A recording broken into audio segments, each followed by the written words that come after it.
What is up, ladies and gentlemen? My name is Lieutenant Skits, and welcome back to War Thunder, and welcome to the Horton 229 V3 Flying Wing Jet Fighter. That is a very long name, isn't it?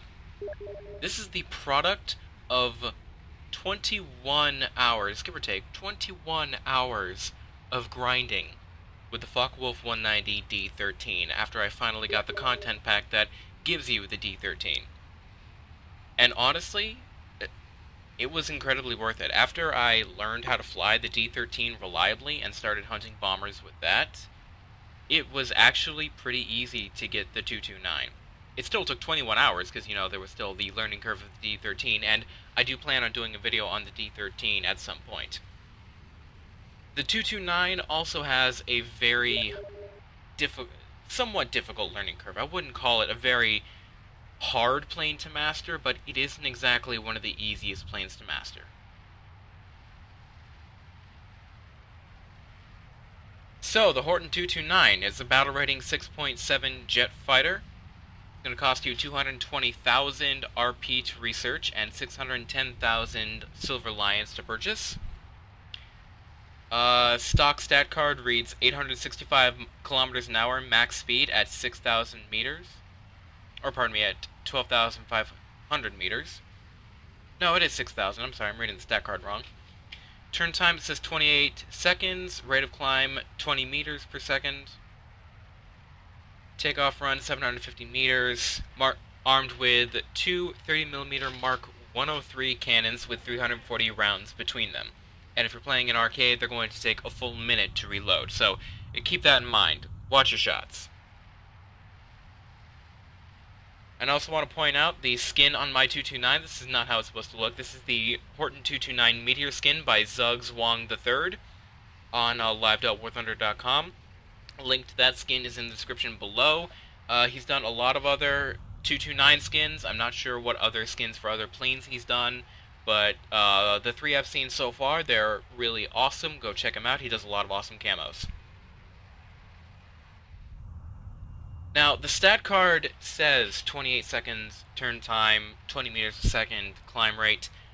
You shouldn't always believe the stat card, and you're going to see why. Right here, that was not a 14-second turn. And you will see a lot of other turns that do not take anywhere near 14 seconds. Now, there are some comments going around about the Horton 229 that it's very fragile, and it is. Above around 510 kilometers an hour, you are not going to want to use full elevator maneuvers. If you're above 510 kilometers an hour, do not use any of your keyboard binds for elevator maneuvers, because you will regret it.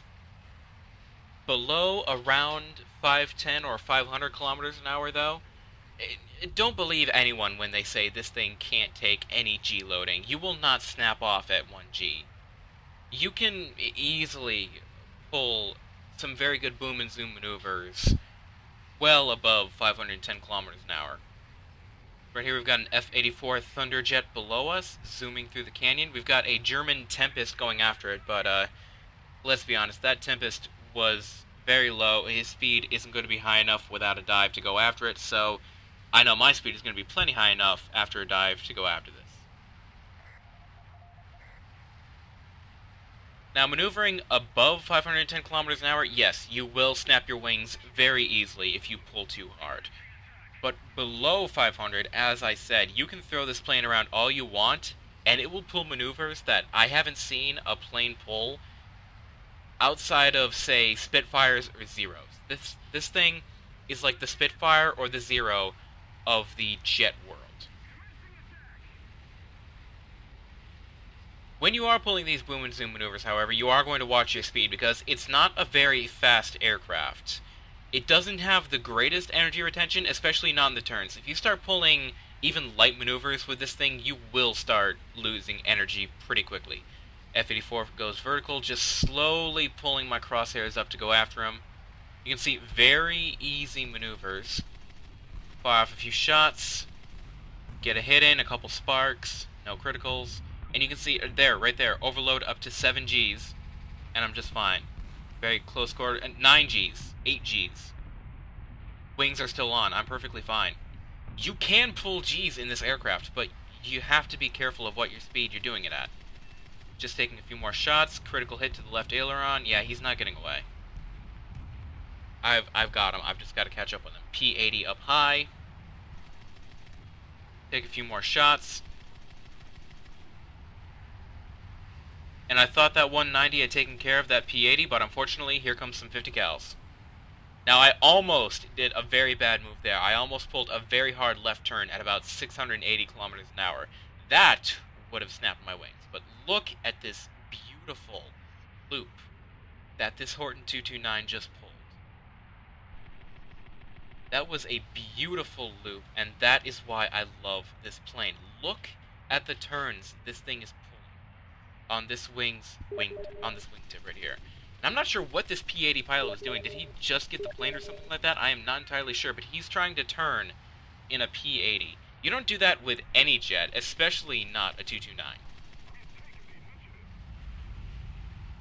Unfortunately, though, RNGesus is not looking down on me and giving me a smile. I'm getting nothing but sparks on these cannons. I am getting hits, you can see them, but they're doing nothing but sparking right off. And I feel like I should have killed him by now. I am doing a lot of piss-poor shooting, though, so that's part of the reason why he's not dead, but, I mean, just look at all the sparks I'm getting. He pulls vertical, that's a bad move. He's been maneuvering a lot. The P-80, I'm pretty sure, has even worse energy retention than the 229 in turns. Critical hit on the right wing, he stalls out, and take his tail right off. First kill. Now, unfortunately, like I said, because of all those sparks and because of all the terrible shooting I was doing, I am going to have to land to get some more ammo. I'm down to 35 cannon rounds, and while, if I'm lucky, I could kill something with it, indeed I'm going to have to, because here comes another P-80.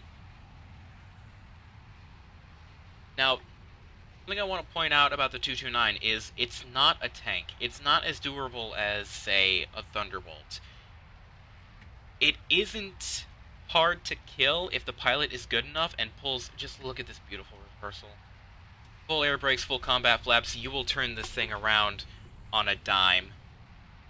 But as I was saying, you can see here, taking around... If you see your damage model go around to yellow or orange on the engines, you're going to see you're instantly going to start losing engine performance. You can see here I'm smoking very badly. That's another thing, the engines love to smoke. I'm pretty sure he hit my oil coolant systems in the right engine. P-80's coming back in for another boom. And I've just got to get him over the airfield because I'm at low altitude, I don't have a lot of speed under me, I'm not going to be able to run. The only thing I can do is try to lead him over to my airfield, hope the AAA does something to him, and whenever he comes in, just pull reversals like this. Kill assist on the F-84 I credited earlier. But just look at how hard it is for this P-80 to get a shot on me. He is getting shots in me, but it's nothing fatal. Because of these tight turns I'm pulling, and it's the speeds he's at, he just can't get a shot on me. Combat flaps and air brakes, as long as you're under 510, you can pull just these tight maneuvers that I have never seen any jet do, and never really seen a lot of planes do. Like I said, this thing turns like a Zero or a Spitfire. He's gone right above me just trying to stay below him. You can hear his shots landing in the grass behind me, and he opens himself up really beautifully right here. He's right in my gun range. Just take a quick burst, and this is where RNGesus starts to smile on me. Take his right wing off, second kill. Unfortunately, I have taken a lot of damage, and I'm even lower on cannon ammunition than I was before, so I'm going to have to land, get some repairs, and get some more ammo. Now, landing the 229, if you've seen Max's video on the 229, which I highly recommend all three of his videos on the 229, you'll see he had a very hard time landing the 229. It is very bouncy, I will give it that, but it's not impossible to land. You can see here I'm balancing right on this nose wheel, and using the Elastified cannon ammo as a brake. I've got landing flaps, air brakes, using the brakes, using cannons, everything I can do to slow it down, and there we go. Right on the back wheels.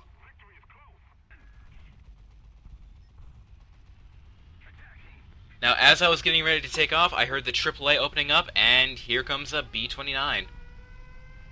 And I'm sitting here on the runway like a perfectly good ground target. Fortunately, though, maybe he didn't notice me in time, or maybe he noticed me after he dropped his bombs, but you can see they landed very far in front of me. So, I'm not gonna let that slide. This is the second to last player in the game. I'm looking for a bomber kill this game. I've already got 2 P-80s under my belt. A B-29 would be perfect. You see he's coming around. It's very clear I just took off. I'm at very low altitude, very low speed. He's trying to come in and try to gunship me. Fortunately, because he's trying to maneuver, his gunners don't automatically open up on me. So I'm saved a bit there, and he's opened himself up like the P-80 before for a clear burst. But just a hit, nothing critical. Pull it back around. I am stalling out as we speak, and this plane is yawing left and right, making it impossible to get a shot in. Firing another burst. Again, more hits, but you can just see them spark even from this distance. The sparking is just so hard on these cannons. Get a good hit on the left outboard engine. He's starting to smoke. Even though he's turned off his yellow acrobatic smoke, it's going to be fairly easy to track him, even if he does manage to get some distance out on me. But let's be honest here, this is a B-29 trying to outrun a 229. Yeah, that's not going to happen, even with engine damage. Another long-range burst, another hit, but I realize about now, at this distance, I'm not going to get anything critical. So, give it another burst right here, but he's starting to open up with his 50 cal, so I'm just going to have to get my airspeed up, get some altitude up, and go in for a screaming dive right on top of him.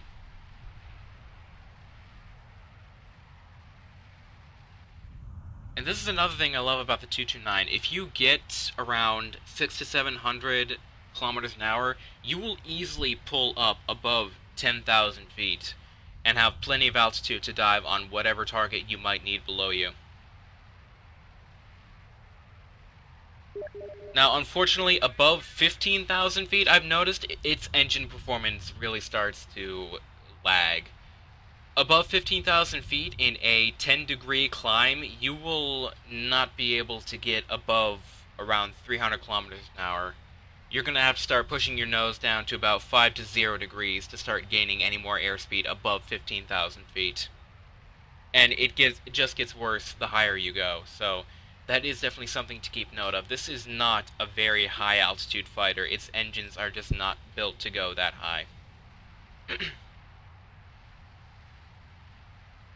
Closing in on the B-29, just taking it very easy. I don't want to rush this.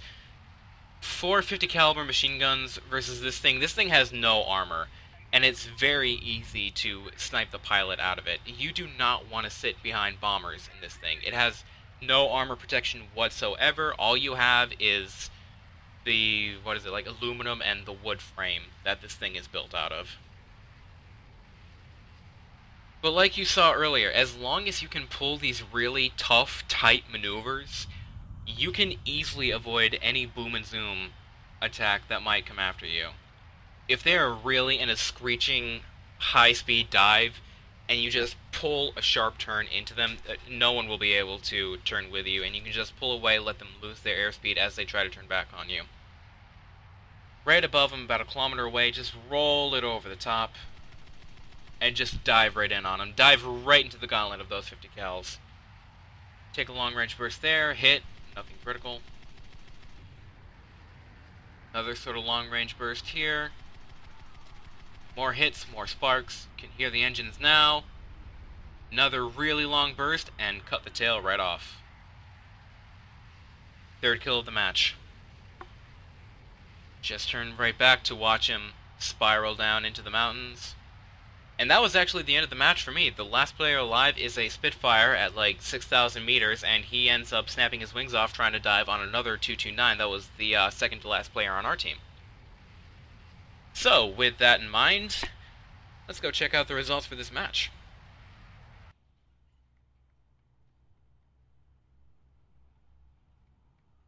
So, results for the match. First place for the team with 3 kills. Professional X2, Shadow Strike Streak X2, Win Streak times 3, Final Blow, a new wing decal, Terror of the Sky, Bulletproof, and On Hand, 89,855 Silver Lions, 4,970 modification research points into the wing repair, and 9,940 research points into the ME-163. So, the Horton 229. I love this aircraft. It was definitely worth the 21 hours of grinding in the D13 to get this thing. I love the skin it's got. I love its maneuverability. I just love it all around. It is just an amazing jet fighter. It's not great for a starter. It does have a bit of a learning curve, but I definitely would recommend this. It is a really great jet. That's all for now, guys. Really hope you've enjoyed. Please like if you did, comment what you'd like to see next, subscribe if you'd like to see more, and as always, please remember, normal is overrated, and I will see you all later.